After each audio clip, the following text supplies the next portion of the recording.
changes on the program. Going back to the first four, Kiro De Niro is the one blinkers off today. We welcome everybody across the betting network, including the inter-track and off-track facilities around North America. We welcome everyone across the world via the internet here at Hawthorne Racecourse right now under cloudy skies, weather temperature in the 80s. Off the turf, track is listed as good. Post time for the first race in 35 minutes at 2:10 Central Time. In all cases, we ask you to make your selections early. Have fun, and thank you.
And good afternoon, racing fans. Welcome to Hawthorne Racecourse for Thursday afternoon of thoroughbred action. Jim Miller and Emily Gullikson up here in our mezzanine level studio on a day that's been a little bit rainy in the Chicagoland area, a little bit rainy all over the state of Illinois because the championship day for the Illinois State Fair races down at Springfield rained out earlier today.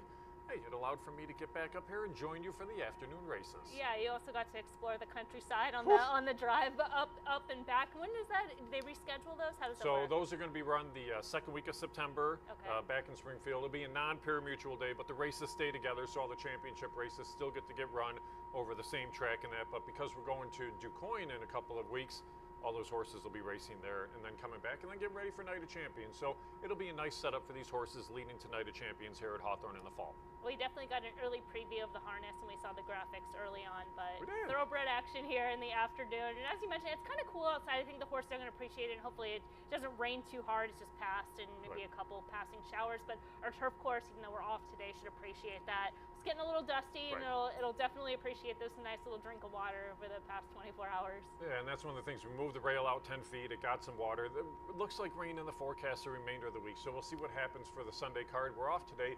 Not really hurt by scratches, though, No. by any means. I mean, a couple scratches here and there, but it really was okay for the card.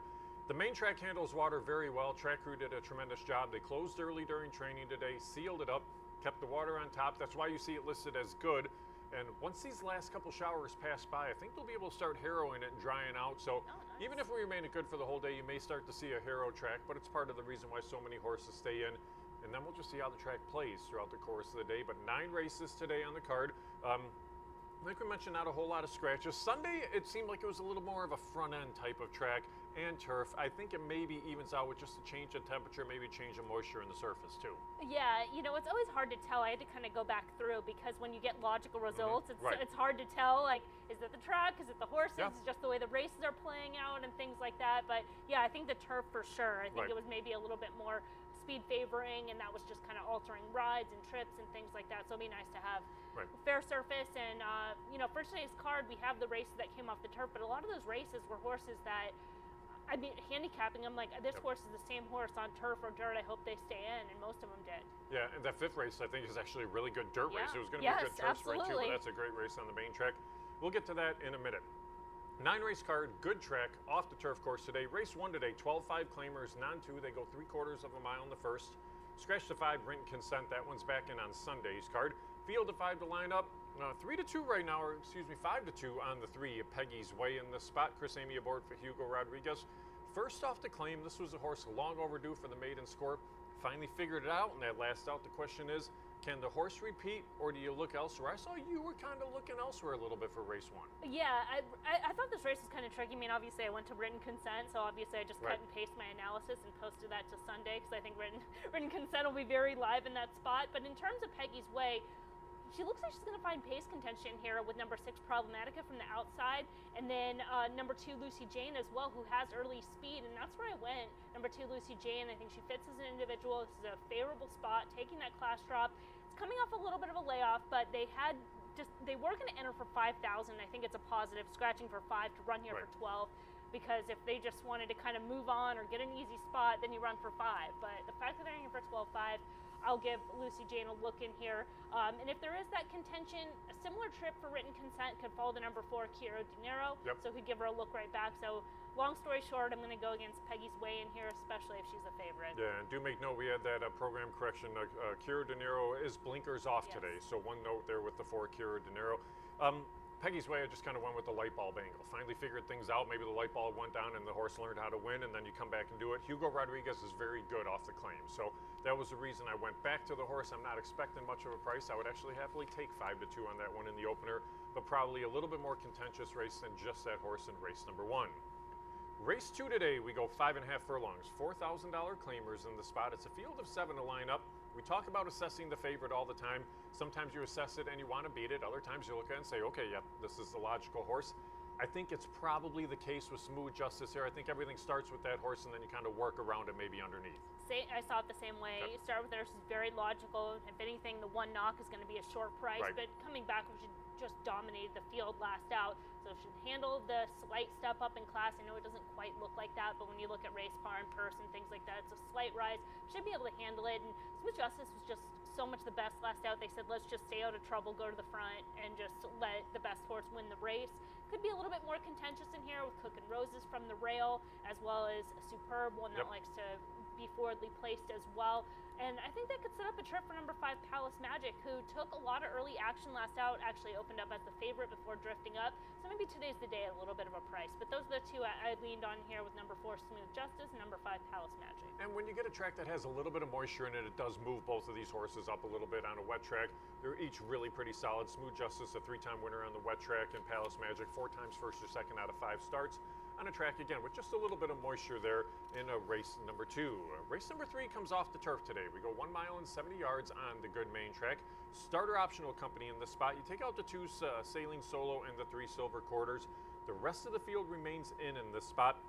You can look a few different ways. Soul Coaxing is one that I landed on in here. I think the horse is okay, turf or dirt, just based off that start 3 back. But then you get to some horses like Empire Builder, who maybe is better even with the race coming off the turf, and they're at least in with a better shot. And Cadet Core, the last 2 races, both came off the turf, and the horse stayed in and ran well in both of those. So it's still a very contentious race here for the 3rd. It absolutely is. And I thought one of the tricky things about this race, handicapping it a few days out, was it was a race where a lot of the horses have that versatility, but it was really going to come down to the scratches if it was going to change the race shape any. And I think it does a little bit with Silver Quarters probably didn't impact it too much as an off-the-pace type, but Sailing Solo for sure bringing some early speed. I think if anything, it really does help number 7, Empire Builder, who I think they were probably just looking, this race is probably going to come off the turf. We have a live horse coming off the layoff. Horse is going to give up some recency, but I think there can be some price compensation because, as you mentioned, there's a lot of horses in here that are in really good form. They kind of have that 1 or 2 top speed figures sitting on top of the past performances. And for me, a horse like Empire Builder, who is coming off the layoff, it's sort of one of those, they're going to run big or they're not. So I'm going to bank on them running a big race and single in this spot, which is a bold single, but... But Armando Hernandez is good off the layoff, takes his time with these horses coming back. Here's the thing, look who the horse lost to in that final start last year was Notary. That was a horse Armando claimed and has done very well with since that. This was a horse that moved up into stakes company and I believe is graded stakes placed, but Empire Builder is a horse that, like you said, the whole race changes because Sailing Solo's out of here. I moved that horse up to 3rd in this spot as well. Soul Coaxing, I'm just hoping can kind of stalk that trip and maybe grind things out in the end. We'll see if Empire Builder needs a start or not, but because of the layoff, you're going to get a price there. That's what I'm thinking. And I'm, also, I got to trust the data. I'm looking at Optics Plot, and I see Lone Speed in there with a lot of separation. And anytime you're getting not a favorite, getting that price compensation with the layoff. So it's one of the things I talk about. But when you're handicapping races, one of the first things you do is look at the pace complexion of the race, and if you find one horse that you believe is just going to be loose and lonely, sometimes you don't have to go any further than that. So that could be kind of the case with Empire Builder, and if ready, we'll see what happens. But we'll have a good idea how the track's going to play by the time we get to that race as well. Race number 4, we go 3/4 of a mile, $7,500 claimers in the 4. Scratch the 6, Risky Boy. Leaves you with a field of 6 to line up in here. This is a very contentious race. Race Reno is a horse that I could have put in the mix. I didn't, but I could see that horse running well. Ribs on a Roll could run well. Christmas Present's been pretty consistent throughout the course of the year. And then you get Patty's House that makes a 2nd start over the track. I did see that you gave a little bit of a look to Race Reno. Yeah, now I'm wondering why you ended up not going with the horse, because I thought he was just such a good fit in this race and made a lot of sense in here. 2nd start of the layoff, was protected last out, picks up Mojica, has enough tactical speed for today's race shape in terms of pace, and really hasn't run a bad race here at Hawthorne. So I thought, what? Now I'm like, oh, you left him out. What's going on here? This would have been a spread race for me. Okay. And here's the thing about Race Reno, and the point you make too, he does like Hawthorne. This was a horse that came off a lengthy layoff, ran on opening day here last year. And I think I laid the horse at like 10 or 12 to 1, and he took a lot of action. He ended up winning at 4 to 1 in that spot, and just ran a solid race. So off the rest isn't a concern. This is the 2nd start back off the layoff. He does like the track. You get Mojica, so you may talk me into picking the horse, but yeah. So I think the horse has a big shot in this spot. But this is a competitive race where I think you do have to spread. Yeah, that's where I went on top. But I also number 5 Patty's House, the horse we talked about last out. I thought he ran really good, and they're going to come right back. I think that's positive intent. Christmas Present as well, who I think needed that race last out. Still ran a good race, but just was kind of, I think he's kind of 2nd start of the form cycle as well after running a lot of races here under short rest. So those are the three for me, but it is another competitive race in the early part of the pick five, the undercard, if you will. The undercard, as Steve Simonovich would put it. Yes. That's a race where there could be a lot of horses peaking right at the same time there. Race number 5 off the turf, 5.5 furlongs on the main track. Allowance runners in this spot. Scratch the 7 Arthurian and the 8 Lucky Shot. A big one draws in the 9 Like a Salt Shaker, but you look, it's like, okay, Richie's on a roll, probably wanted dirt. I'm Wide Awake, probably wanted dirt. Congrats on 50, can run on either course. And then, of course, Like a Salt Shaker is a horse that can run on dirt, and even Swift as I Am. This is a very, and Comiskey Park, it's a great dirt race. It's a good dirt allowance. Yeah, absolutely. And it would have been probably as competitive, although you do take out some of the speed with like a Salt Shaker in there. But I went to number 2, I'm Wide Awake, who actually finished in front of I'm a Salt Shaker, going back and actually not too far in their form. So could have the advantage in here with recency and drawn inside of those two. I also gave a look to number 5, Comiskey Park in here. I think he's one of the more established older race horses, but he's coming off that 5th place finish where, remember they were deciding where they were going to run that day and ended up running, and you were surprised. You're like, I'm surprised they stayed in. I thought they were going in the other one. Yeah, you thought they were going to go in the other one, so no, no crime running right back in here where they fit, maybe a little bit better. Luis Colon aboard. I think those two are sneaky in here, Like a Salt Shaker. Would not be any surprise, but it's going to be a short price, especially as that one main track only, which, as you mentioned, there's a lot of horses in here that are main track only. They just didn't, they're just not officially main track only. Right. I mean, Richie's on a roll, is who I end up scratching into, and that horse wanted dirt. I mean, they've run one time on the turf, was a 2nd place effort long ago. But you look at the dirt for him, it's tremendous. This was a horse that earned over 120,000 last year. It's been pretty solid this year as well. You get this allowance race, so I think the horse has a good shot. And here's the cool thing about it is, you looked at the conditions of this race and thought, okay, if they came off the turf, there's a chance to run the dirt because it's an allowance, 3 and up, who've never won on the turf. And that was the condition. And you get a field like this. So it was a very cool race. It was nicely written race by our racing secretary, and it comes up with a very good field and kind of a race that's pretty perfect if you come off the turf too. So I like that race there for race number 5. It's a very good race, and starts and ends a pick 5 sequence. Right. It's a great crossover race for the sequences. Race 6 today goes 1 mile 70 yards, 5 claimers. Field of 7 lines up in a race number 6. You look up and down the field here. Palhaco kind of figured things out after that one really tough trip 5 starts back, and that was the only time I've been on the horse. And then the horse ran good races after. I ended up on Mr. Charming, the 2 in here, but you could look so many different ways. And then I look over to Emily's analysis, and I see a case being made for the NIF of this field, Flashy Richie. Hopefully we get a little bit better run in here today, but maybe it's going to be the same type of outcome. Flashy Richie is just kind of one of those horses that he doesn't always run that kind of fast race, but he has it in him. And when everything kind of lines up, he can put it together. And this just might be the time. As far as the races this season, he ran a winning race going back to opening week. It was a slightly softer race par, but at least it was under similar conditions to at least say, okay, he can compete at this level when things are right. It's a similar form cycle pattern. He made a wide close in that May 26th show finish. He's down inside. So again, we'll have to see how the track plays, but there's a scenario where he can get the right trip in here again. Far from the most likely winner. It's one of those that he's either going to run a good race or he's going to run not so good race, to be kind. And a horse like number 4, 2 Cookie Rule, who's just run probably too good to lose back on July 18th, but just caught a better horse that day right together at the wire, and they came right back. So my one concern there is he's just going to have to do it again on short rest, but maybe catch the right field and trip in order to do so. The thing is, it's mid-August, and you're looking at a field that's combined for 1 win on the year. So somebody's got to win the race. So anything can happen. It's a lot of horses that may not be in the best of form. This might be the kind of time when you do pounce and get a little bit of a price. So definitely worth taking a shot there, and that's what you're doing with Flashy Richie in race number 6. Race 7 off the turf, 5.5 on the main track. Scratch the 2 Cross Anna and the 7 Deal 'em and Weep. Field of 7 lines up in this spot. Turf, dirt, didn't matter. I was on Drama Queenie in here. I like this horse actually quite a bit in this race. For you, you go to the Grant Forster runner. I know you gave that one a little bit of a look. Do you still consider this one even on the main track today? You know, I don't mind. The fact that they're staying in doesn't bother me, and that it being a shorter distance and the inside, not so much. It doesn't bother me too much either, especially with some early speed and a slight flow upgrade.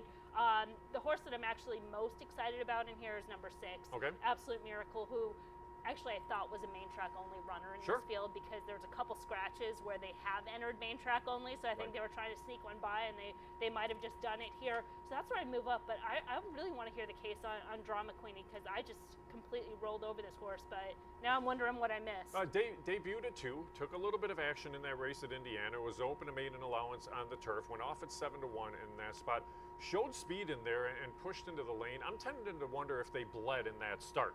And because of that, then you have to wait till your 3-year-old season to get Lasix. Consistent works towards the return. And it was that gate drill that jumped out for me back on July 26, half mile and 47-1. Because you come out there, pop out of the gate, spring, show speed, and this is a horse that I think could make the top in this field. And if that's the case, they could be loose and lonely. And that was the reason I went over to Drama Queenie, the other Roussel in here. We'll see if the horse can just sneak loose and take him all the way around. Wait, I did. Okay, just an overall question. Can they run? They can run at Horseshoe India on Lasix at 2, right? No. Okay, what's Nope. the one circuit that they can do that? Louisiana. Louisiana is the Is only that- circuit they can run on okay. Lasix. Yep. Was Indy like a late developer to that? I feel like that was one of the circuits that they could, but Yeah. okay. No, I don't believe so. I know Alright, they're Heiza track, so okay. it's one of those where I don't believe they could. But regardless, they didn't I in think that race. they used to when Okay. I was handicapping there all the time, but that was before Heiza, so that would Okay. make sense. Yeah, but first Lasix today, and then we just see how things unfold for that one in race 7. Race 8, 4 claimers, mile and 16th, field of 7 lines up in here. Again, you're going to have a heavy favorite in Kozan Success. It probably comes down to 2 horses. That one in Unified Weekend, it's a matter of which way you go and who's going to provide more value. Which way did you go? I went to Kozan Success. And I went Unified There you Weekend. go. So Those there's are the only two, I There's, think. there's the coin flip in there. I just thought Kozan Success was going to get a little bit more pace pressure today. They were able to kind of get away with Yep. a perfect trip going 2 back, and with Flying Samurai in the field and Blurred in the field, could end up taking some pace pressure. And then again, I think there's a lot of subtle distance changes on today's card, from 5.5 to 6. From a mile and 70 to a mile and a 16. It's subtle, but sometimes it can make all the difference, especially when you get an evenly matched group. So that's why I went to Unified Weekend. I think you can sit right off that trail and look to take first run. When And even there's- look to take first run on Not Very Gentle, who might get a trip as well. And when there's a little bit of pace pressure, that extra 40 yards may Yeah. make a difference in the end from the mile 70 to a mile 16. We'll see if that's the case for Kozan Success. I think those are the two, though, that you come down to in race number 8. In the finale, off the turf, mile 70, scratch the 4. Starker, scratch the 7.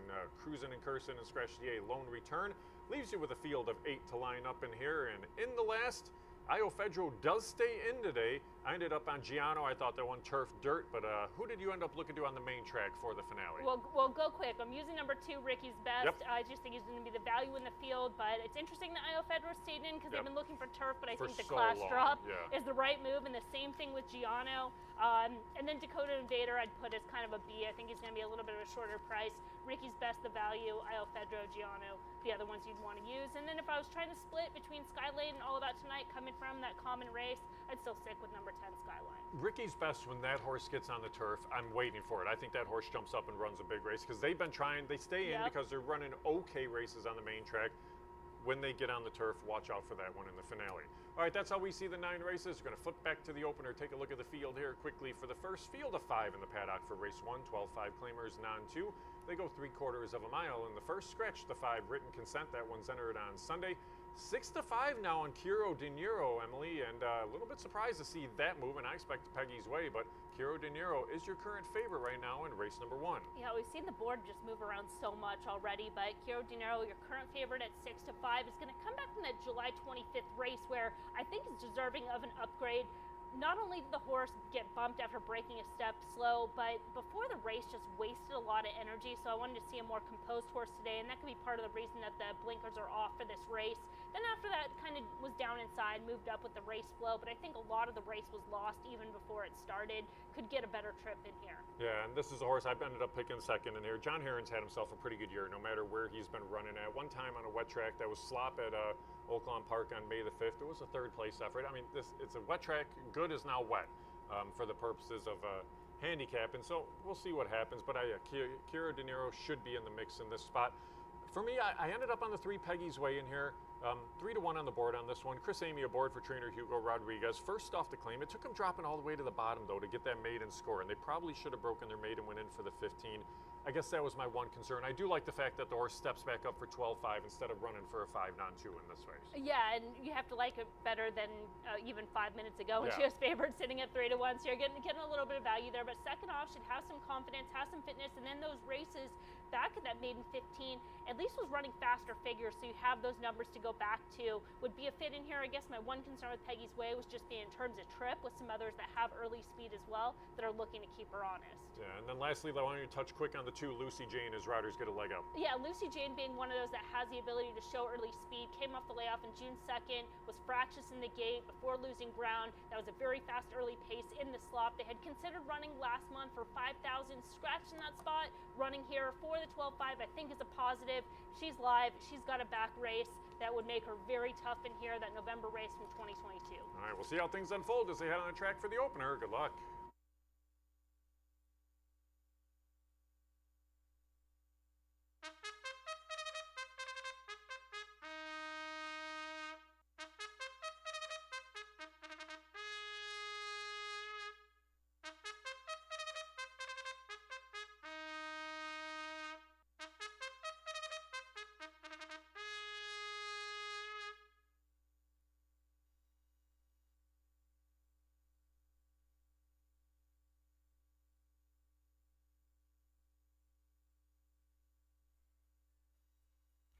On the track for the Thursday opener to go 6 furlongs, scratch 5, written consent, field of 5, no jockey changes, no overweights on the program. One program note here in the first 4, Kiro De Niro, blinkers off today. Number 1 is Goshen Girl, Rashawn Blanche in the saddle. 2, Lucy Jane, will be handled by Alexi Centeno. 3 is Peggy's Way, Chris Amy riding. 4, Kiro De Niro, Frank Reyes. 5 is Scratched. 6, Problematica, Ola Fernandez. We'll bring her to the gate and they'll all be there in about 5 minutes. Kick off the Thursday program. We do have Win Play Show Exacta Trifecta Superfecta. This race starts the rolling daily doubles, rolling pick 3s, the 50-cent pick 5, and the $1 place pick 8. Reminder, we have the lowest takeout in the country on Win Play Show wagers. Our place pick 8 wager has a low takeout of just 8%. We are off the turf today. All the races on the main track, and that track is currently listed as good. 4 minutes for the first at Hawthorne.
Racing fans, a little time remains for the wager on today's first race here at Hawthorne. We do thank you for joining us wherever may be across the betting network. We have a 9-race program today. We are off the turf. All the races will be on the real dirt track, and that track is currently listed as good. We have one carryover pool to report. 9th race, high 5 carryover, $1,268. Win is not a factor at this point in time, and I do remind you we have no jockey changes or overweights on the program. Moving towards the gate for the first at Hawthorne.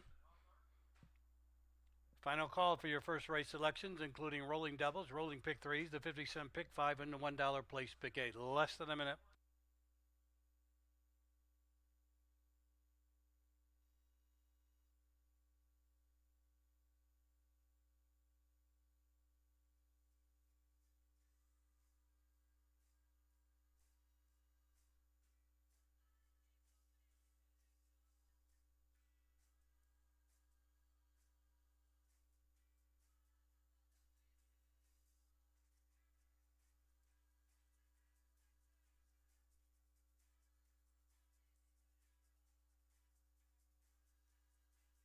Racing fans are at the starting gate for today's first race here at Hawthorne.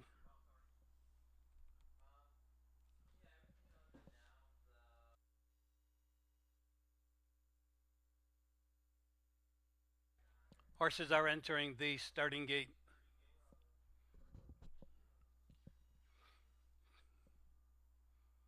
Last two to load will be Peggy's Way and Problematica.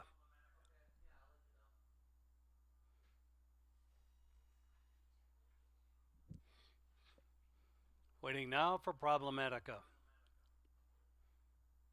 She's in, they're all in the gate. They're off.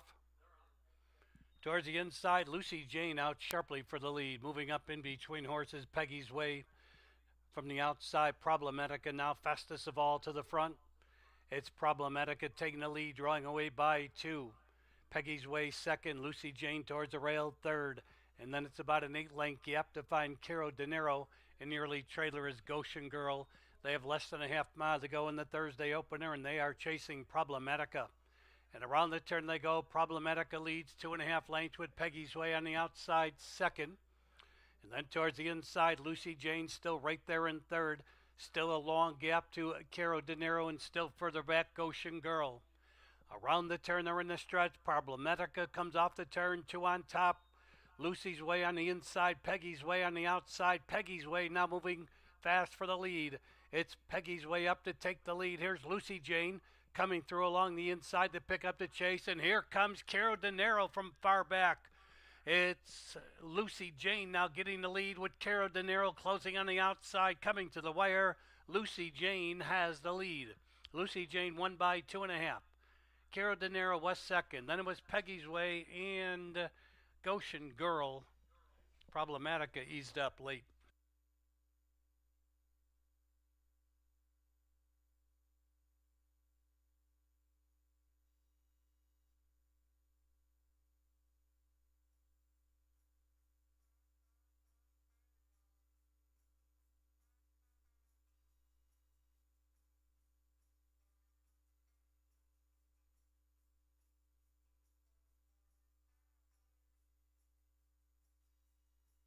Racing fans, track condition will now be listed as fast. Track condition now listed as fast.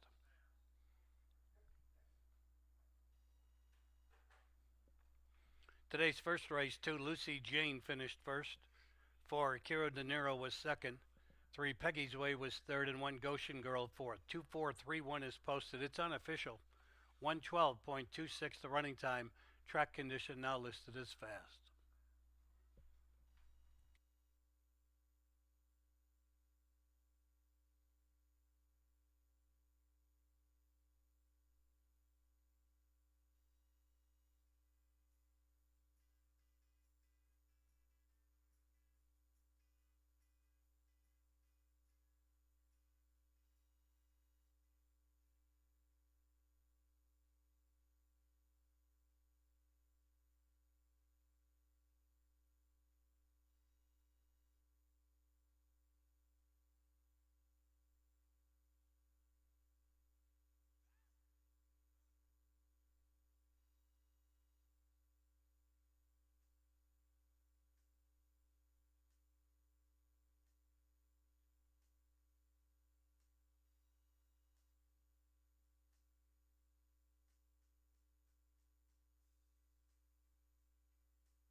Returning the unofficial winner to Lucy Jane. Lucy Jane is owned by Greg Federico and Mike Rivas. Mike Rivas trains Alexi Centeno, the winning rider.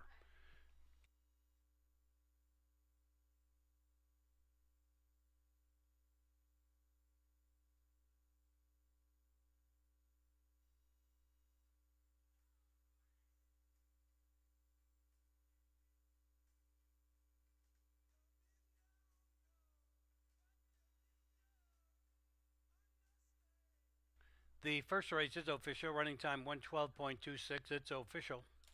Prices in a moment.